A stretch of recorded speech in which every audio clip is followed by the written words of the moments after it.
I want to thank you all for being here. My name is Ahmed, and it is an honor to stand before you today representing the class of 2021 as our valedictorian.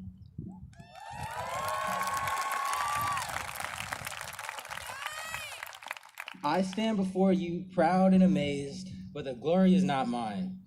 It belongs to my parents, who are my greatest inspirations, my biggest supporters, the two people who I can count on most in this world. The glory belongs to my brother and sister, who are the absolute perfect blend of annoying and loving. The glory belongs to the village that raised me along this journey. Family, friends, mentors, coaches, who supplement my weakness with their strength and instill belief in me whenever I'm running low. The glory belongs to all of our teachers, counselors, administrators, and the rest of the faculty who are overworked, underpaid, and underappreciated.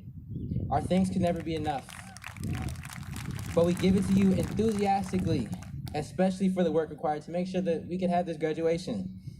Thank you for your commitment, your love, your nurturing, your passion, and for whatever's really in that cup of coffee that's helped you deal with us these last 4 years. We appreciate you. Now, the last time I gave a speech was in 2008. It was at kindergarten graduation. I was pretty nervous, but I knew to just look at my parents if the nerves kicked in. I thought the speech was pretty cool. I talked about how we were all caterpillars and we were on our way to becoming butterflies, something like that. Can you believe that was 13 years ago? And ironically, it feels like we've been in a cocoon over the last year or so.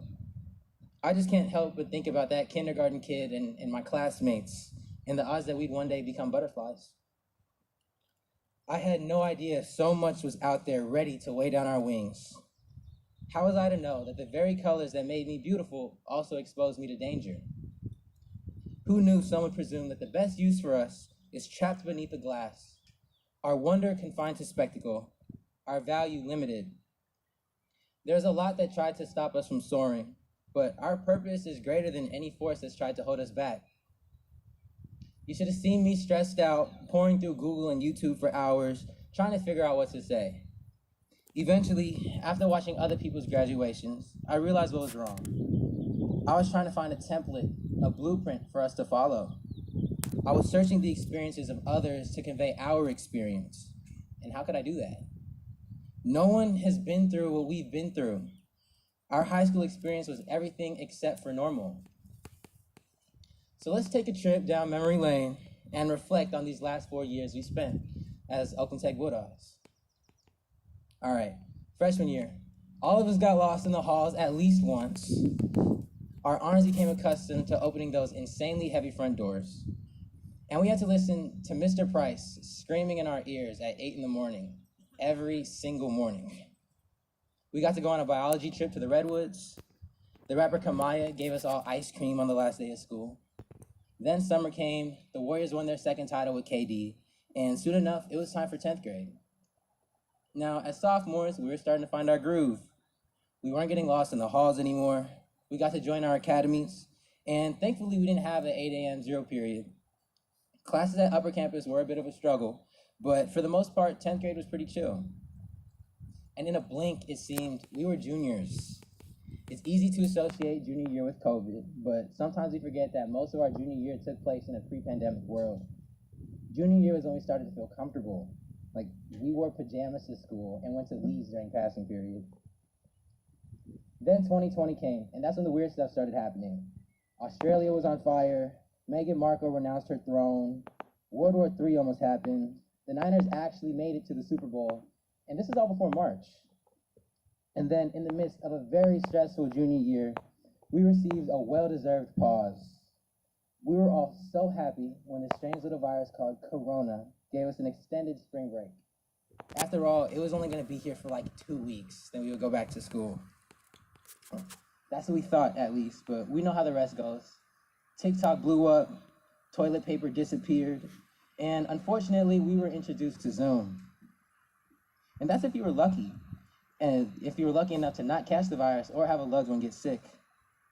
Jobs were lost, savings exhausted, housing unstable, and mental health stretched. It felt like it kept getting worse. And piling on top of the trauma, Black people were being gunned down by police.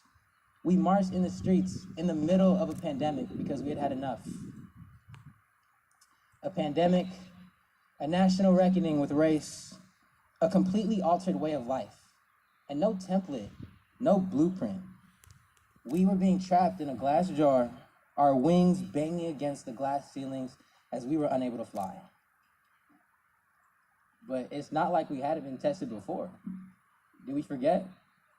In 9th grade, 17 people were murdered in the Parkland, Florida school shooting. Upset, horrified, and fed up, we took a stand.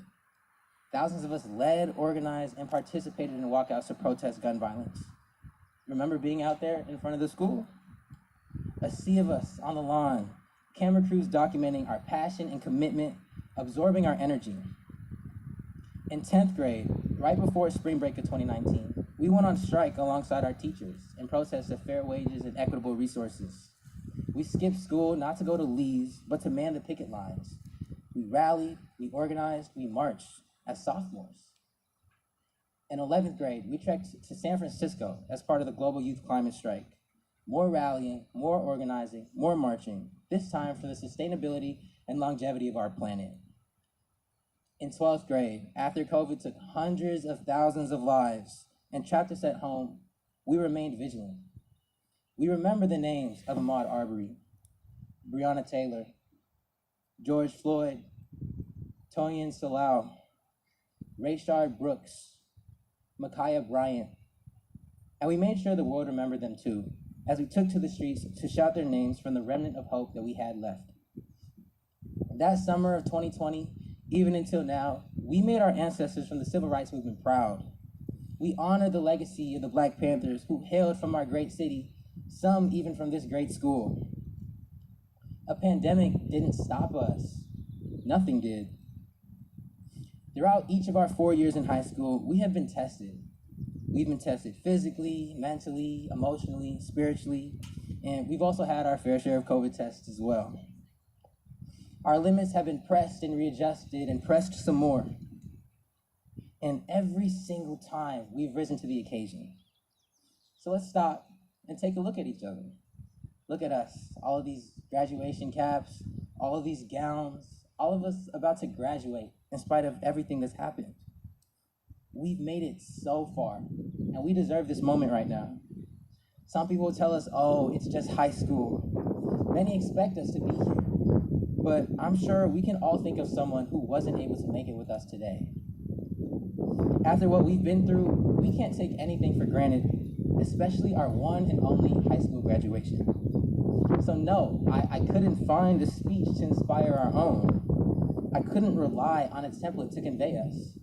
No class is like our class. And as some of you may have heard, I recently became the first Black male valedictorian in our school's history.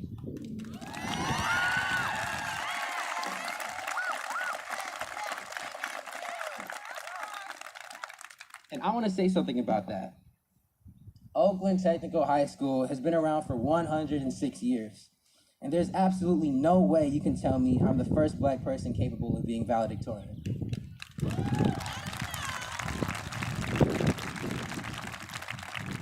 Not even close. So why me? Why do I get this honor?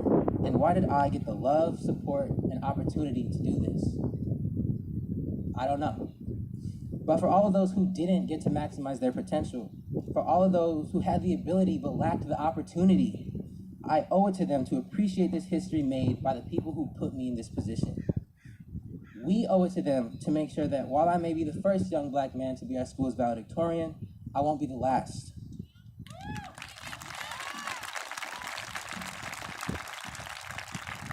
And I'm not the only first in this crowd. Some of us here are the first in our families to graduate high school, the first who will be going to college, the first to live in America. We all owe it to the people who didn't make it, who weren't as blessed as us, to appreciate this position we are in and to continue turning imaginations into realities.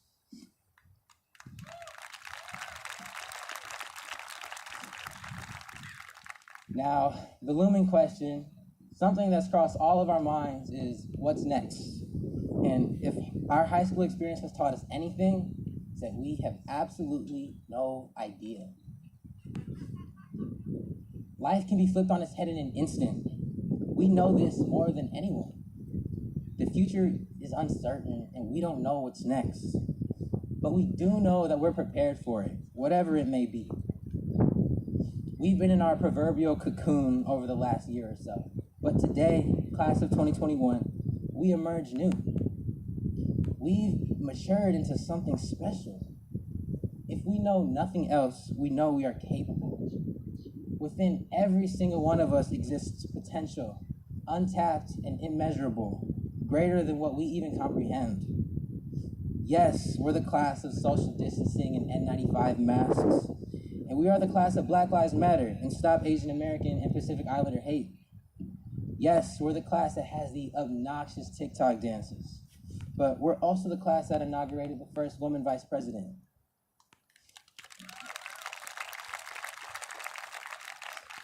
We are the class of resilience, the class of strength, the class of hope.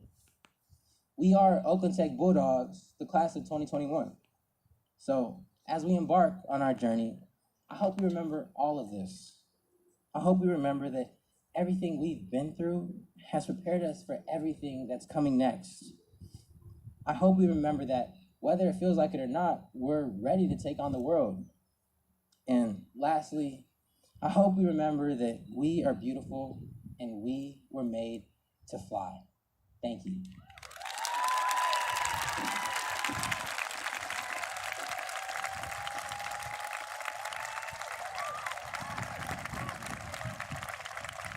Student, first row.